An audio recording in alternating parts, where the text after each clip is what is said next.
Alors, j'ai reçu, 3 questions sur les lignes de temps. Alors la première, qu'est-ce qu'une ligne de temps? Évidemment, une ligne de temps, ben, on pourrait dire c'est un déroulement chronologique. Alors, où est-ce qu'on peut parler d'un passé, d'un futur, contrairement à l'éternité. Donc l'éternité qui contient tous les temps, donc on est hors temps. Alors, si je me réfère à mon tableau ici, heu, où se situe le temps? Ça serait intéressant d'en parler. Ben, à partir du moment que l'esprit universel se scinde dans un esprit féminin, masculin, sur le plan surmental, ben, on pourrait dire c'est là que le temps commence. Alors, si on utilise l'expression au début des temps, ben, où est le début des temps? Ben, c'est lors des premières diffractions entre le plan supramental et surmental. Donc, la première perte d'énergie, le premier retrait d'énergie est ce qui a créé la première ligne de temps. Alors, le plan supramental, c'est un plan éternel. Le plan surmental, ben, on pourrait parler d'immortalité de conscience. Donc, il y a du temps, mais la conscience ne décède plus, elle n'est plus dans le cycle des réincarnations. Et ensuite, ben, si on va sur le plan de l'ego, ben, il y a encore du temps, évidemment. Alors, la question suivante par rapport aux lignes de temps, est-ce que ces lignes nous permettent de grandir en conscience? Bien évidemment, l'ego et l'esprit peuvent grandir en conscience dans le temps, oui. Pourquoi? Mais parce qu'il y a un espace pour grandir en conscience, parce que l'ego n'est pas complet. Il est le produit de la diffraction de l'énergie de l'esprit ou de la perte de l'énergie de l'esprit. Puis l'esprit, bien évidemment, c'est un être en évolution aussi dans le temps parce que il est le résultat de quoi? Ben, de l'esprit universel qui a perdu une partie de son énergie, donc qui a perdu le principe de l'amour. Alors, l'ego et l'esprit sont des êtres en évolution dans le temps. Alors, oui, ils grandissent en conscience. Alors, enfin, on pourrait dire l'ego qui grandit en conscience va pouvoir créer son double éthérique et ensuite l'esprit dans le double éthérique va pouvoir aller créer un autre corps qui est le couple cosmique pour pouvoir retourner à l'éternité de sa conscience, donc sortir du temps.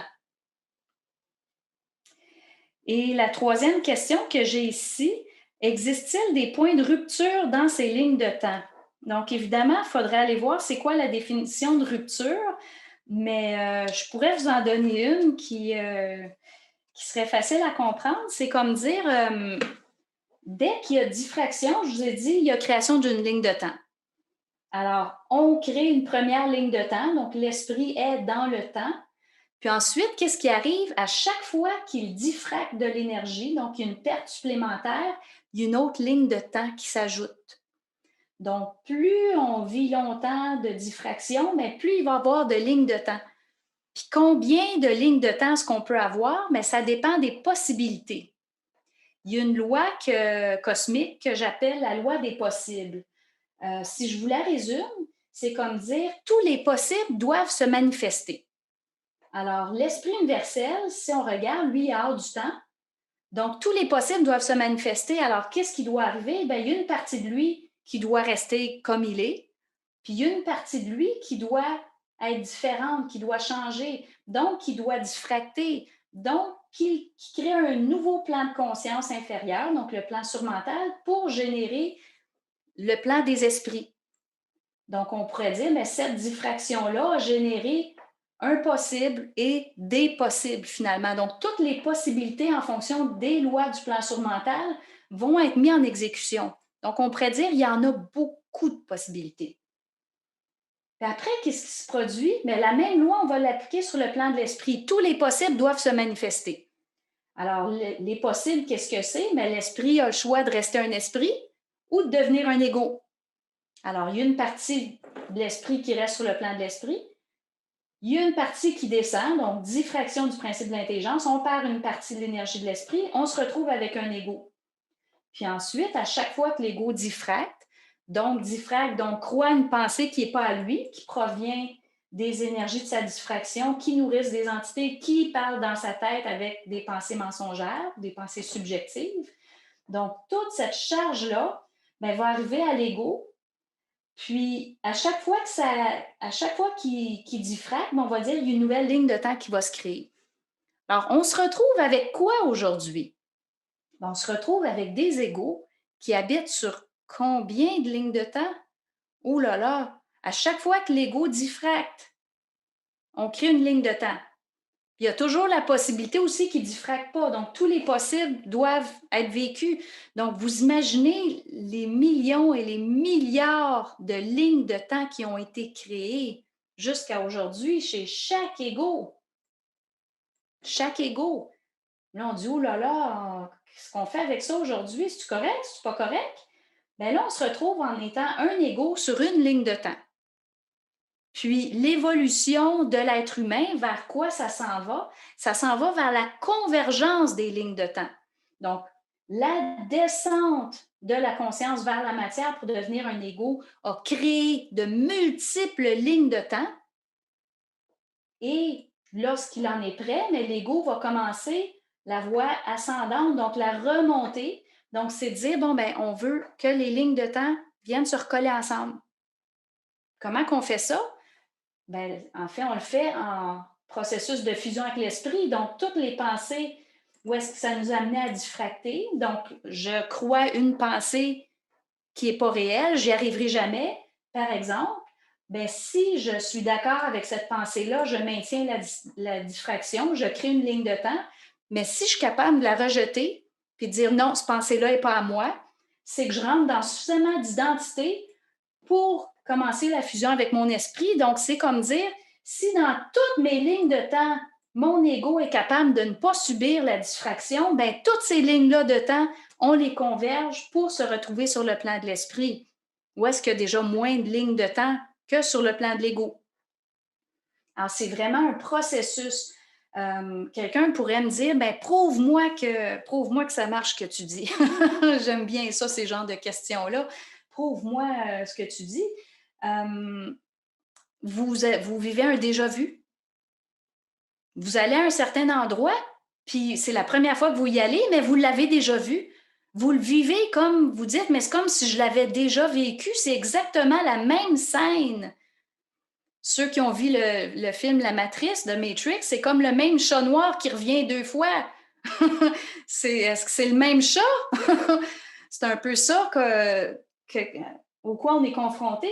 Donc, c'est de dire, OK, ben, ce que vous êtes en train de vivre, que vous reconnaissez, vous l'avez vu et vécu sur une autre ligne de temps qui a déjà convergé avec votre ligne de temps. Donc, vous l'avez vécu il y a 6 mois, il y a 1 an, il y a 3 ans, il y a 4 ans. Ça a été vécu. Puis là, mais vous le vivez encore, mais sur votre ligne de temps actuelle.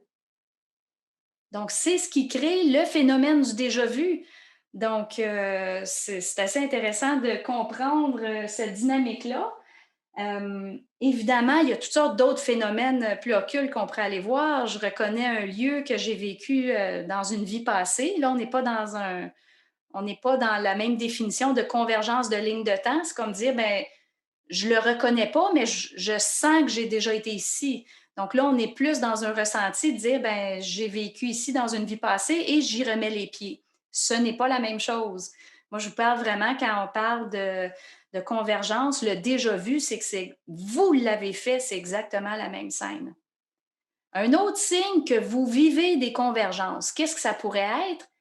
Vous ne vous rappelez pas ce que vous avez fait il y a 2 jours, hier ou il y a 2 semaines. Qu'est-ce que tu as fait tel jour? Ah, j'ai aucune idée. J'ai aucune idée.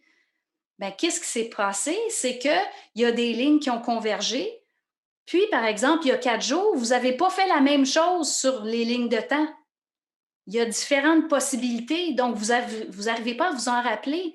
Puis peut-être la seule façon pour vous en rappeler, c'est d'aller voir vos courriels, d'aller voir quelque chose qui a été écrit, qui va vous ramener strictement à une ligne de temps précise, qui va vous dire, ah oui, j'ai fait ça.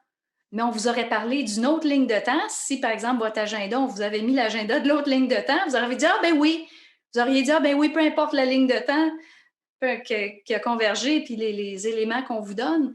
Donc, c'est vraiment des signes très clairs que vous vivez des convergences. Puis on peut faire l'inverse pour s'amuser. Quelqu'un qui se rappelle de tout le temps, il y a 2 semaines, il y a 3 semaines, il y a 4 mois et 4 jours, je peux vous dire ce que j'ai fait. Mais on va parler de quelqu'un qui a moins convergé dans ses lignes de temps. parce qu'il y a plus de clarté, parce qu'on ne parle pas de toutes sortes de possibles.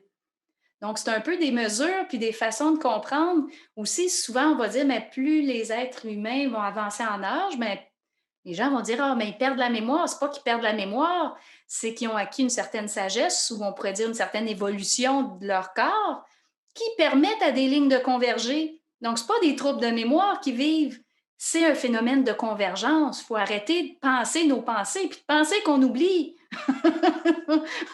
Parce qu'on n'oublie pas, la confusion est vraiment créée par la convergence des lignes de temps. Donc, ça devient extrêmement important, intéressant à comprendre. Donc, c'est dire l'ego, moins il diffracte l'énergie de son esprit, donc moins il croit sa pensée, il est capable de faire le tri, il se retrouve avec moins de lignes de temps sur le plan surmental. Puis ensuite, il y a encore du travail à faire pour pouvoir dire qu'un jour, il se retrouve sur le plan supramental où est-ce qu'il sort du temps. Donc, plus l'ego avance en conscience, ce qui est intéressant, c'est que moins il y a de lignes de temps, moins il y a de lignes de temps, moins il y a de lignes de temps, jusqu'à temps qu'il se retrouve avec une seule ligne de temps, parce qu'évidemment, tant que l'ego est incarné sur la Terre, il y a encore besoin d'une ligne de temps, mais il va remarquer que ça devient extrêmement difficile parfois à gérer parce que parfois il y a des interférences. Puis peut-être que je n'irai pas trop profondément dans ce sujet-là, mais il peut y avoir des phénomènes de changement de ligne de temps qui se produit pour différentes raisons. Si je vous donne un petit indice, la machine du temps Tesla, c'est pas un truc de science-fiction, ça existe. Donc, parfois, au niveau planétaire, on se fait jouer dans nos lignes de temps. Alors, qu'est-ce qui arrive tout d'un coup? Je vais vous dire quelque chose qui s'est produit tout récemment. On est en 2020. Je me suis retrouvée au bureau de poste à remplir des dates sur des colis. Puis sur tous mes colis, j'écrivais 2011.